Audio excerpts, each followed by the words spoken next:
Magandang umaga at magandang gabi sa inyong lahat mga kaibigan. Ako po si Justin Materias, isang Filipino na may asawa at may isang anak. Marami na akong natutunan sa buhay mula nung aking pagkabata hanggang sa ngayon na nagkakaedad na rin. Aking natutunan na sa tuwing nagkakamali ka sa mga bagay-bagay na ginagawa mo, meron itong kalakip na karunungang yung mauunawa sa bandang dulo. Kahit na medyo masalimuot man ang mga pagkakamali mo, nadapa ka, minsan di mo na alam kung makakabaon ka pa ba o hindi. Pero tuloy lang ang buhay. May Diyos naman. Nandyan lang siya kung mananalangin ka.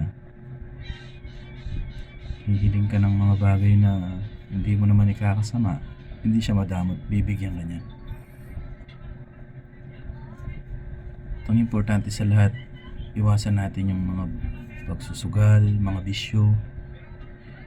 Yun yung isang nakakapaglugmok sa mga tao. Kaya maraming naghihirap sa buhay dahil sa mga samot-saring mga kalaywang nagsilaganap sa ating panahon ngayon. Sa panahon ngayon, napakabilis lang magsugal. Gcash ka lang ng 100, 500, makakataya ka na ng 5 piso, 10 piso. Mabuti na nga lang at kahit pa paano naiban yung mga ibang sugal. Kaya medyo nabawasan ng konti, pero marami pa rin lugmok sa sugal. Isa po yan sa kadahilanan ng mga pagkahirap, pagkawasak ng pamilya. Maraming mga bagay na nasira sa sugal. Pero may choice tayo. Meron tayong kanya-kanyang free will. Binigyan tayo ng Diyos ng kanya-kanyang free will kung anong ating pipiliin. At syempre sa dulo, hindi naman pwedeng nagtanim ka ng mangga aani ka ng singkamas. Siyempre kung ang itinanim mo ay puno ng mangga, ay malamang bunga ng mangga ang ating aanihin. Kung nagtanim ka ng kabutihan, aani ka ng kabutihan. Nagtanim ka ng kasamaan, aani ka rin ng kasamaan. Hindi natin alam kung ano ang ating, kung may pangkaawaan tayo ng Panginoon. Ganun lang naman tayo dito sa mundo. Importante dyan yung marunong tayo magpakababa. Kung ano man ang narating natin sa buhay, meron man tayong mga bagay na ari-arian, kung ano man, huwag tayong magmataas. Lagi lang tayong magpakababa. Kasi pinanganak naman tayo dito sa mundo hubad. Wala ka nga nilabas ka sinapupunan ng iyong ina wala kang damit, wala kang saplot, hubad ka, mahirap ka. Bakit ngayon nagkaroon ka parang, di ba? Sabi nga ng Diyos, ang nagpapakababa ay itataas at ang nagpapakataas ay ibababa. Isa din yun sa mga natutunan ko sa salita ng Diyos. At marami. Sana dumating tayo dun sa point na habang tumatanda tayo lalo tayong tumutulong. Meron nga ding nakasulat sa Biblia sa Kawikaan 3:13 na mapalad ang tao nakakasumpong ng karunungan at ang tao na nagtatamo ng kaunawaan.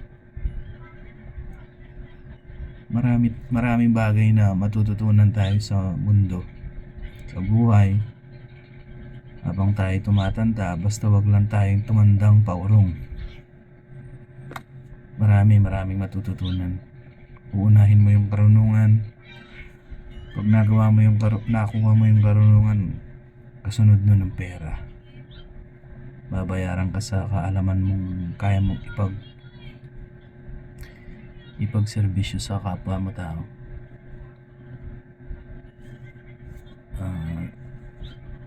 Ganun din naman sa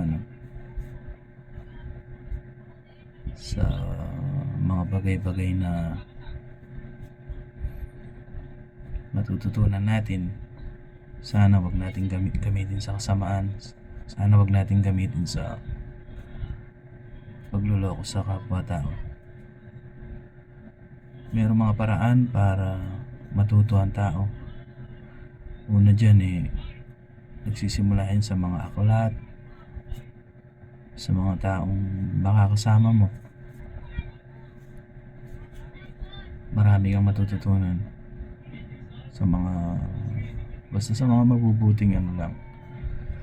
Marami din kasi mga nagtuturo dyan, puro kalokohan. Sa kung paano makisalamuha sa mga tao, kung paano bumasa ng tao, sa kilos ng tao, sa pag-iisip. Marami, magkakaiba ang karunungang nakadepende sa'yo kung ano, pipili ka lang baga. Kaya marami mga naiiwan sa kaalaman. Masyado silang na-rely sa kanilang ginagawang paulit-ulit sa buhay. Hindi sila naghahanap ng mga bagay na ikatututo nila.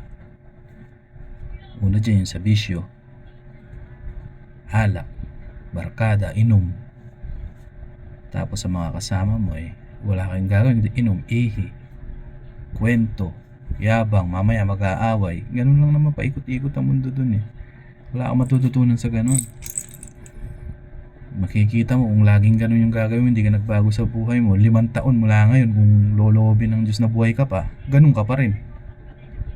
Pero kung ngayon pa lang inumpisahan mo na baguhin yung sarili mo sa ikatututo mo, ikumpara mo yung ngayon at sa darating na 5 taon, makikita mo ang pinagkaiba ng buhay mo. Malaki.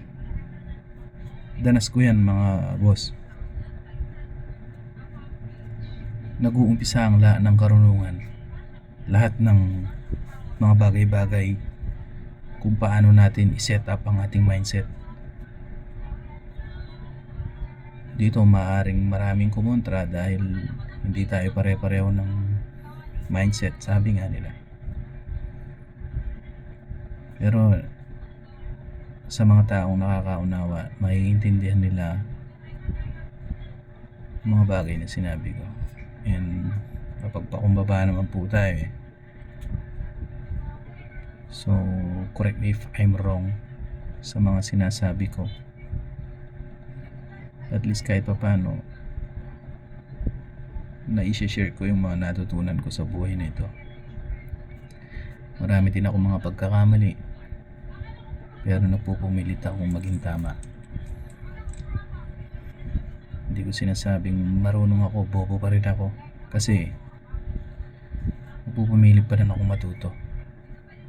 Kailangan lagi nating isipin na bobo tayo. Huwag nating isiping matalino tayo, kasi pagka inisip mo matalino ka, wala ka ng pagiging kang magtuturo sa'yo. Kasi naka-stick na lang sa isip mo yung alam mo na. Hindi ka na mag-i-improve. Bawat tao may matututunan ka. Ni tama man ang ginagawa niya o mali, matututunan mo lahat yun sa kanya. Kung gumawa siya ng tama, matututo ka ng tama. Kung gumawa din naman siya ng mali, magiging example mo siya para wag gayahin yung mali.